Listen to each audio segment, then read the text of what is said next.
I don't know how many Chinese people living overseas often miss this place. This is their hometown, and they may never come back.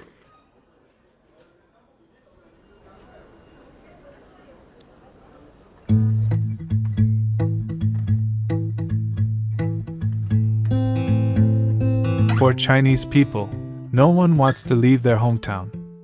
But this is the city with the largest population of Chinese immigrants. 6 million people have left here and are spread all over the world. They may have left for many years. But when you see the empty buildings built with their overseas income, you know that they are in a foreign land, but their hearts are still here.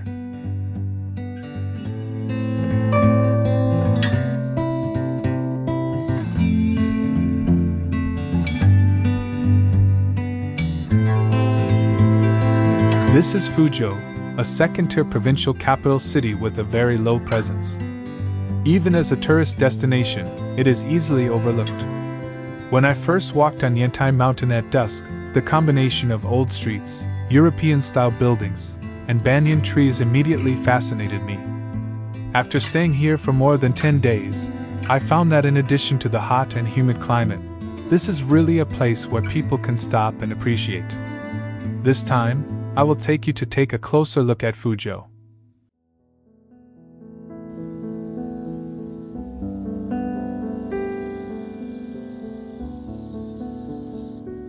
Before we talk about the well-known attractions in Fuzhou, I think banyan trees are a topic that cannot be avoided here, not only because Fuzhou's nickname is Rongqing, but also because banyan trees, as a plant, give Fuzhou a sense of vicissitudes anytime and anywhere. Nearly 1,000 years ago, Xiang's original intention of planting banyan trees may have been just to add a bit of coolness to this hot place. The thick and tangled trunks make each tree full of vicissitudes, and when the huge branches and leaves surround you, the sense of security protected by the giant is also beyond the reach of other plants. So, when you walk in this city with the most dense vegetation in China, you will definitely feel more poetic and peaceful.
The 3 lanes and 7 alleys are even more famous than Fuzhou itself.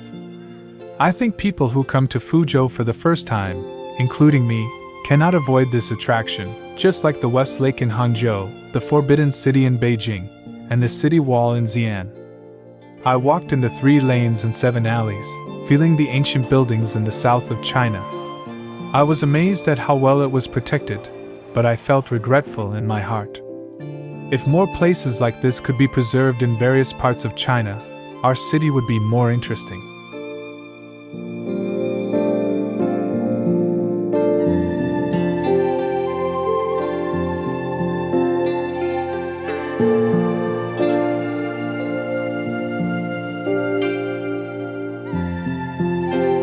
This is what Fuzhou looked like in the past. In fact, the 3 lanes and 7 alleys were only a part of the ancient city of Fuzhou in the past. As for why it was not demolished like other residential buildings, I think the factor of ancient buildings only accounts for a small part. In the past, Chinese cities have undergone various large-scale demolitions and reconstructions, and countless ancient buildings have been damaged. The most important reason why the 3 lanes and 7 alleys have been preserved is naturally because of those celebrities who have influenced Chinese history, such as Lin Zexu, Yan Fu, Lin Juemin, Lin Huiying, and so on. This is not only the most proud historical heritage of Fuzhou City, but has even become the spiritual totem of the country. Therefore, when you walk in the alleys and lanes here, you can feel not only the temperament of the buildings, but also try to experience the stories of history.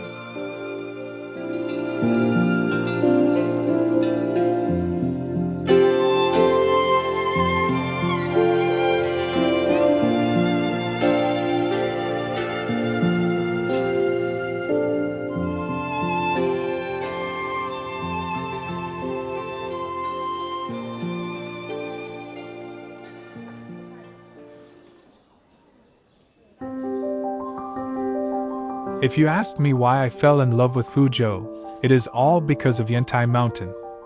When I first came here, I never thought that there was such a place with flavor in Fuzhou. This place can almost satisfy all your imaginations of nostalgic streets in the south.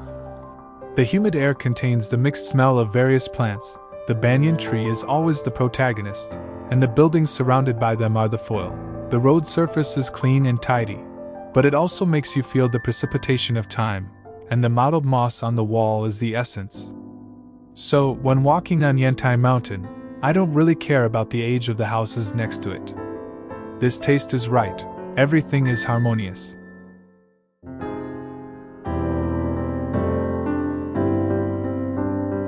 If the 3 lanes and 7 alleys represent the historical heritage of Fuzhou, then Yentai Mountain has directly upgraded the temperament of Fuzhou to several levels.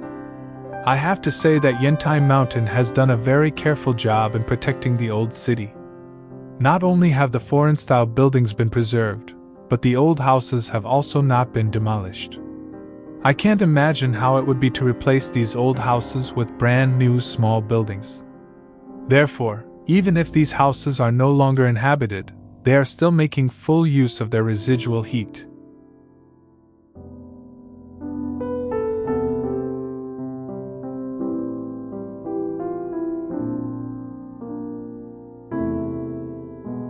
Now, Yentai Mountain is not only a place for nostalgia, but also a favorite place for young people.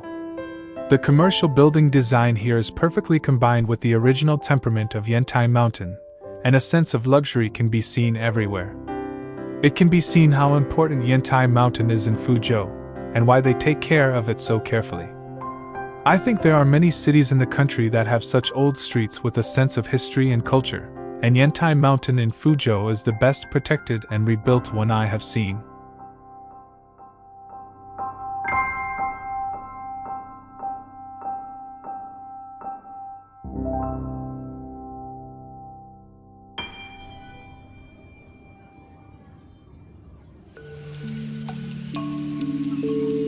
Shang is also a famous tourist attraction in Fuzhou, but walking on the streets of Shang gives me the illusion of walking in Qinggefang, Hangzhou. Although I think it is indeed well renovated, it is almost the same as what I saw in Hangzhou. As soon as night falls, there are already few people here, and many shops here are closed. It can be said that it is very unpopular. Although Shang is also full of history, people who watch my videos may know that I have said many times that a tourist area that does not serve locals at all may become like this. The current situation of Shang is also a pity.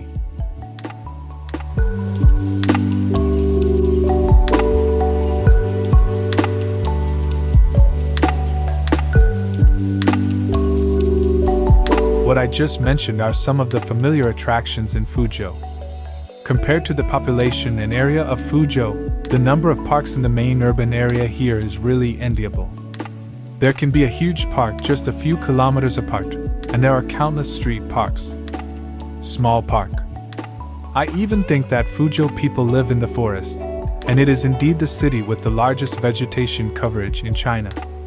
Wusher Mountain is not high, but it is like entering a tropical forest surrounded by banyan trees. The sound of cicadas in Pingshan Park has become piercing, and mosquitoes are chasing me. The West Lake in Fuzhou actually has the same scenery as the West Lake in Hangzhou. Of course, the blessing of banyan trees is also indispensable here. Of course, if the summer heat is really unbearable, you can go to Gushan to cool down in less than 40 minutes. It was June when I went there, and I don't know if it was because of the hot weather or other reasons. There were very few people in Fuzhou's parks, and I often felt exclusive when I was there. I even felt that these parks were a bit wasted.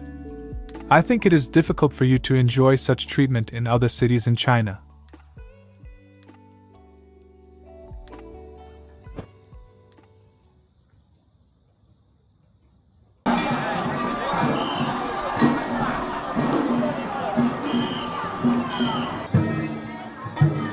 This is Sanchi Town in Shanghai. If you come here on ordinary days, it is just a very ordinary Chinese town. The environment doesn't look very good, and the streets are chaotic. But when I came, it was the Dragon Boat Festival, which is probably the most popular time of the year, because there is a dragon boat race here. Before I came, I never thought that so many people could fit on both sides of this narrow river. In some places, it was even difficult to walk. Seeing those people sitting on both sides and on the bridge, I was indeed a little worried about their safety. But this relaxed atmosphere that came completely from folk activities was indeed more attractive. Dragon boats are not uncommon, but rowing dragon boats at night is really rare. In addition, the river is narrow, and there are even fireworks in the middle, making the atmosphere of dragon boat racing here more lively. This is neither a tourist area nor a famous attraction to visit. It can attract so many people to watch the battles and play every year. I think this is better than repairing this kind of ancient city all day long.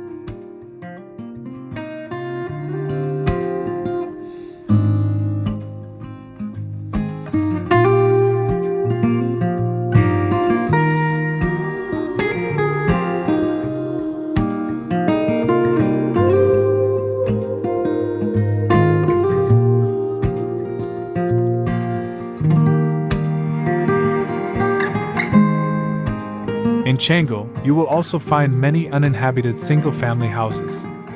In the vicinity of Fuzhou, there are also many very well-built houses. Some are luxurious villas, and some are ordinary houses that are already vacant. They were all built by Fuzhou people who made money overseas. I know that if a Beijing or Shanghainese immigrates overseas, most of them will sell their properties after their lives are stable. At least they will completely cut off their material connection with the place where they lived before. The degree to which Fuzhou people care about their clans and hometowns is in sharp contrast to their courage when they leave without hesitation. I think that no matter how good the place, they take huge risks to drift thousands of kilometers on the boat to work hard it is not their hometown.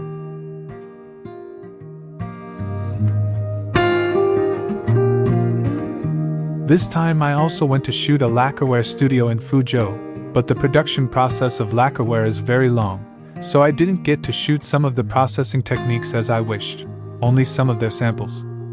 Currently, foreign trade is subject to many restrictions, so the sales of factories here have also been affected a lot. When I shoot the second episode of Fuzhou, I can take a good look at the production of lacquerware and some fine products.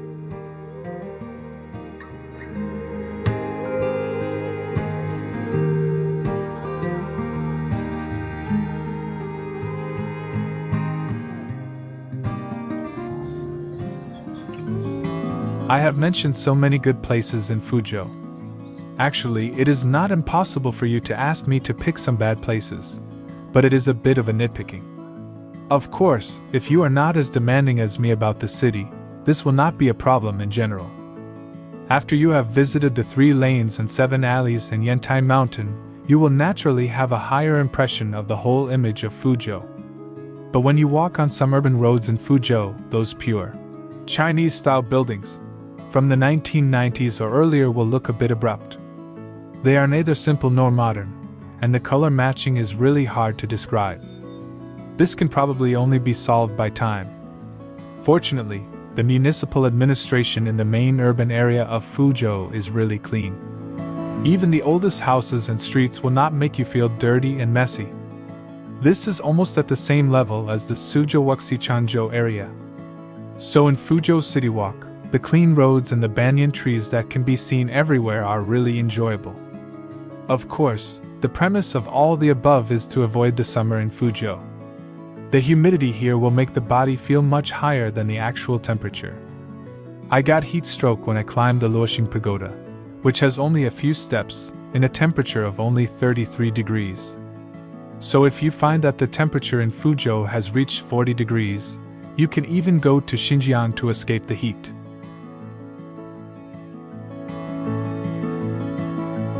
Another thing I felt most directly when I was in Fuzhou this time was that there were few people. Whether it was pedestrians, electric vehicles or cars on the street, you would not feel that this is a densely populated city. So the people you just saw in Sanchi Town were probably the most people I had ever seen in Fuzhou. I often walked in the park and there was no one there. There were far fewer cars on the road than in some second-tier cities. You can even enjoy some scenery alone in famous scenic spots such as Yentai Mountain. At night, I looked at the flow of people in a well-known bar street in Fuzhou. Compared with the Jiuyan Bridge in Chengdu, it even felt a little desolate. I asked the locals, and they said that they didn't want to go out because the weather was too hot. I don't think this is a sufficient reason. After all, I just came back from Hanoi, which was also hot, and the streets were so crowded that it was suffocating. I think it has something to do with Fuzhou's low profile. First of all, Fuzhou, as a second-tier city, has a population of only 8 million, which is relatively small, and it is said that hundreds of thousands of people have chosen to go abroad in recent years. After all, this is their traditional skill. In addition, Fuzhou is not well known among cities in China, so there are not too many tourists from other places. However, this brings a direct benefit, which is the rare tranquility. I strolled alone in the banyan trees of Yentai Mountain, sat alone by the West Lake to enjoy the cool, and swatted mosquitoes alone in Jinhai Tower, thinking that Fuzhou people are really extravagant. They make money all over the world, but such a good place is left for me to appreciate. Of course, there may be other reasons for the small number of people in Fuzhou, such as the relatively single industry here, and the housing prices are not cheap compared to other cities in the province, which is not attractive enough for young people. I think if you don't like crowds and want a convenient life with good scenery, Fuzhou is really worth coming to.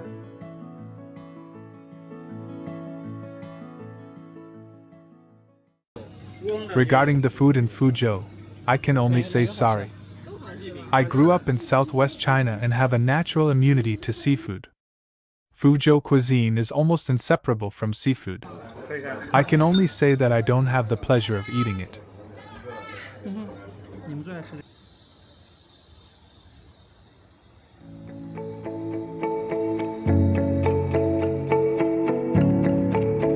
Well, this episode is coming to an end. There are still many places in Fuzhou that I haven't visited, and there are still many landscapes that I haven't seen. As a person who has lived in the north for a long time, the summer in Fuzhou is really hard to endure. I think if it weren't for these banyan trees, Fuzhou people really couldn't survive here. Next time, I must choose a cooler weather to come to Fuzhou and experience the culture and scenery here. But now I can say that Fuzhou is definitely a treasure city that makes people comfortable, calm, and want to come again. Here I actually have a question. Since Fuzhou is so good, why have Fuzhou people left here one after another for hundreds of years and went to other places? Although I also know that there are many answers, I just hope that more people can stay here in the future and let them live and work in peace.